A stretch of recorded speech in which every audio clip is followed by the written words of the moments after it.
Love this podcast? Support it and sponsor today. Simply head to AuscastNetwork.com for details. Bank of the West is offering the 1% for the Planet checking account. It gives back to the planet at no cost to you, and there's no monthly service charge with any deposit per statement. Only from Bank of the West. Learn more at bankofthewest.com/1%. Additional conditions apply. Member FDIC. As you can hear, this episode's different. There's no jingle at the front. There's no guest. It's just me. And throughout this episode will be voice clips of my first segment back into radio on Friday, the 16th of July, 2021, where it didn't turn out how I hoped. And here's a bit of behind the scenes stuff. There was a rehearsal a couple of days before live to air. The rehearsal was good. It was fun. It was lighthearted. It was amicable. It was mostly respectful. And we did spend some time on my surname getting it right. Matiazzo is long and it's got 2 T's and 2 Z's that can throw people, but it's Italian. We live in 2021. We're a multicultural country with plenty of nationalities living in it, with a multitude of delicious surnames to learn how to pronounce. The producer spent some extra time with the announcer running through how to say my surname. And the rehearsal did make me feel good. I left the studio feeling like, yep, I've got a handle on Friday. This is going to be a great segment. People are going to enjoy it. And I'm going to stick to what was asked of me. Friday was supposed to be my introduction to that audience. It was supposed to be a bit of a about me segment. And then we were going to get into what caught my eye that week. It was supposed to be a fun, cheeky, spin on the week's events. My personal experiences, what I observed that week, and my spin on things. So yes, like I said, I felt good leaving the rehearsal. Unfortunately, as this episode goes on, what went to air was not what happened in the rehearsal. And the response that I received via strangers through social media and then by my friends who chimed in were all in line with how I felt leaving the studio on the live to air day on Friday, the 16th of July, 2021. Let's get into it, shall we? 25 minutes to 2. A young, when I say young, a 35-year-old cabaret performer here in Adelaide by the name of Carla Marziotta. Remember, we've had at least 20 minutes running through the pronunciation of my surname, but it's not racist just yet. As a 35-year-old cabaret performer, there's absolutely no bloody work for you at the moment, so you must be struggling. Yes, at the moment, performing artists are having a really hard time, especially touring performing artists. The facts he states are true, but you will notice as the segment continues, he repeats this no bloody work statement. Instead of taking the opportunity to engage employers of performing artists and performing artists themselves. He has the power of a platform in which he can inspire and support people. Instead, he goes in a different direction. Tell me some of the things that caught your eye in the last week or so here in Adelaide. Well, the first thing that caught my eye was your delicious pronunciation of my surname, Philco. Oh, look, I tell you what, we're going to settle on Carla from now on. This is when my spidey senses start to prick up. I am anticipating in my mind and my gut here that this isn't going to be the last comment he has to say about my surname. Why can't you be Carla Jones, Carla Smith? I don't know. I don't know. That's my ancestors' fault, not mine. Righto. Look, I'm pretty happy with how I responded on air to that. But really, Jones and Smith, we're still there, are we? That's actually racist. Making someone feel bad about their surname because somebody else can't pronounce it. Why can't I be a Jones or Smith? Because I'm not. I'm Italian, I'm French, and Croatian. And I'm very proud of that mix. I love my culture. I love my heritage, especially my surname, Matiazzo. I love it.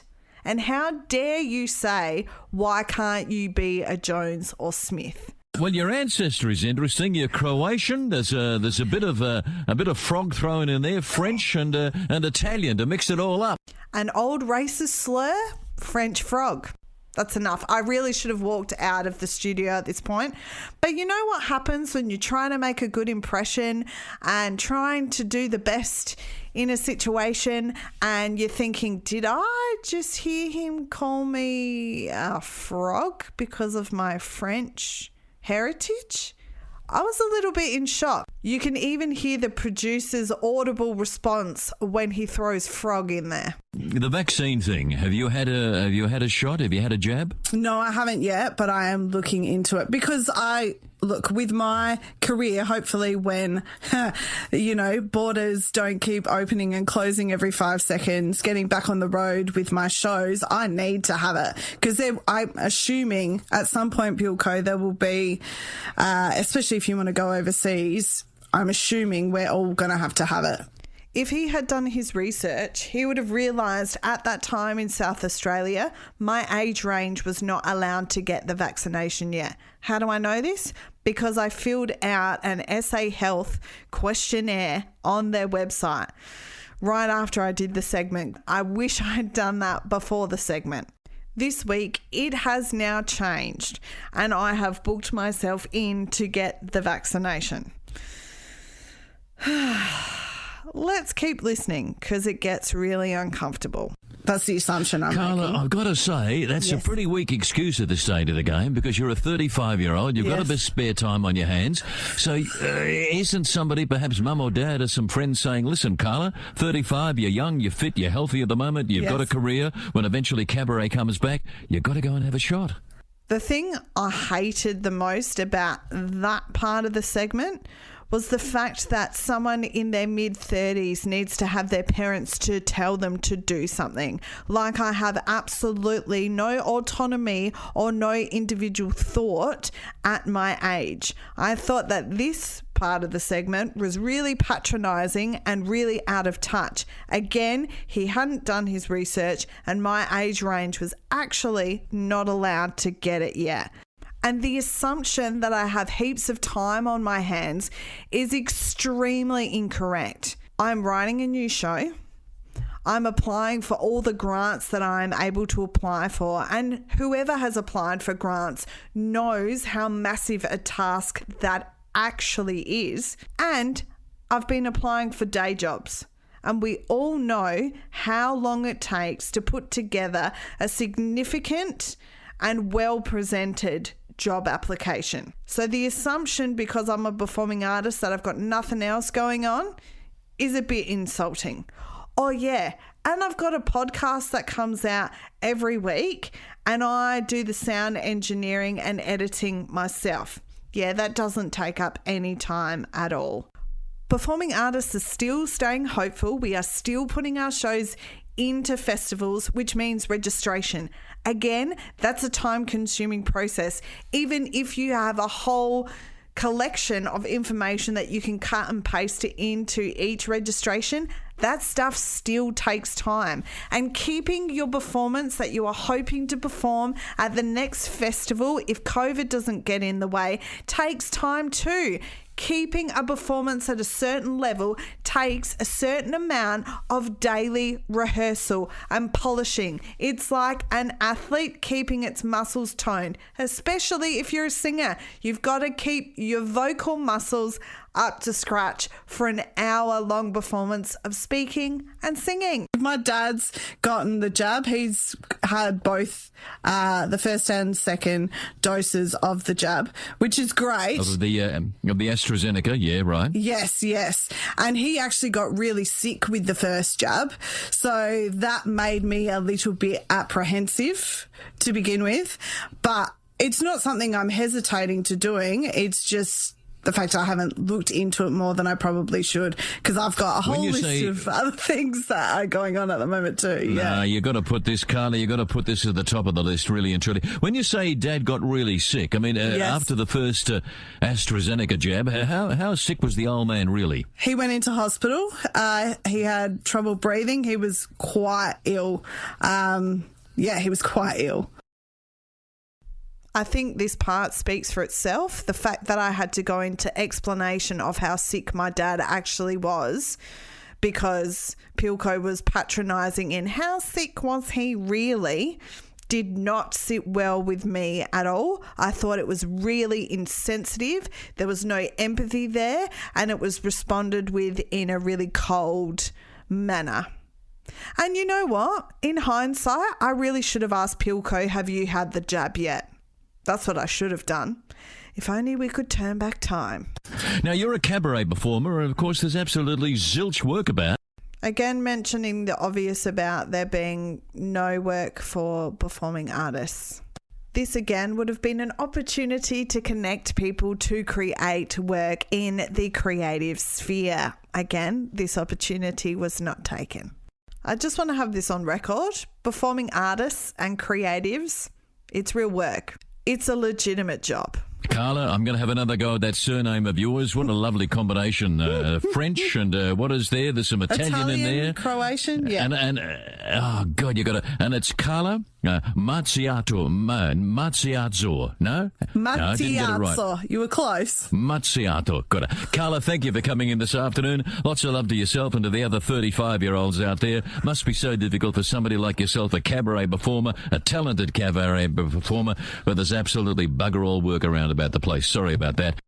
What a weird way to end the segment. I don't really understand why it went the way it went. Maybe it was because I had the audacity to call him out on the pronunciation of my surname at the very start. Maybe that was my first mistake. I'm still really unhappy with the racism.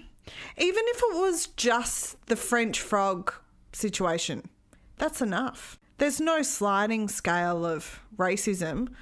I'm sure you will not be surprised to hear that the three groups of people that were most outraged by that segment were ethnics, females and performing artists. I'm sure you can work out why. In summary, the announcer was offensive to many groups of people. He was sexist, racist, patronising and demoralising to all the creatives and performing artists out there. Today I've done a lot of reflecting and I'm choosing to stand up for what I think is right. I'm choosing to put a voice out there amongst all the voices that are out there. And I'm choosing to stand up for what I believe in, because I believe we actually all do deserve so much better. If you'd like to hear the full segment without me interrupting with my commentary, just get in touch.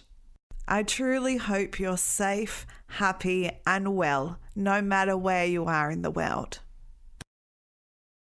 Bank of the West is offering the 1% for the Planet checking account. It gives back 1% of the account's net revenue to the planet at no cost to you.